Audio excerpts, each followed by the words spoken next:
भांजी थी और जो उसकी सास थी वो मेरी बहन थी। ठीक है। उनमें कोई ऐसा इख्तलाफ नहीं था, वैसे कोई लड़ाई झगड़ा ऐसा कोई किसी किस्म का भी कोई मामला नहीं था। पता नहीं उसको क्या हुआ, क्या वजह, क्या मसला है। छोटी छोटी बातों पे उन्होंने इतना इशू बना लिया है। और हमें पैगाम मिला था, हम गए थे, हमने उनसे पूछा था, उसने बोला हमें हमारे साथ कोई लड़ाई नहीं हुई।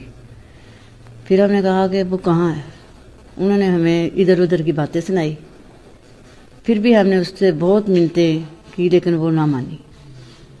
फिर हमें उसका पुलिस का सहारा लेना पड़ा। ठीक है। फिर उन्होंने पूछा, फिर भी ना मानी।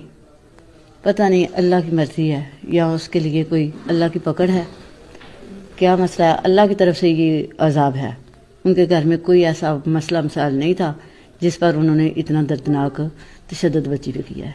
अच्छा, बच्ची की लाश जो है वो टुकड़ों में मिली है, वो ऐसे बेदर्दी से कत्ल किया गया, तो आप क्या अपील करते हैं वज़ीर आला पंजाब से?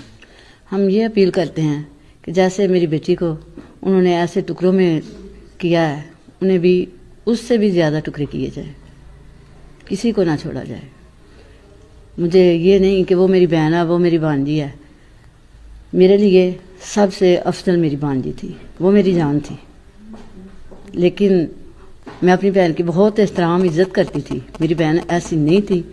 तो वो मेरी जो भांजी दूसरी उनकी बेटियां हैं, उन्होंने पता नहीं उनको क्या किया है जिसकी वजह से उसने मेरी भांजी के साथ ये किया है। अच्छा, मारने वाली आपकी क्या लगती है और जो मर गई है ज़ारा, वो आपकी क्या लगती है? ज़ारा भी मेरी भांजी है, वो मेरी छोटी बहन की बेटी थी। ठीक है। और जिन्होंने मारा है वो मेरी बड़ी बहन है और उनकी बेटियां हैं। ठीक है।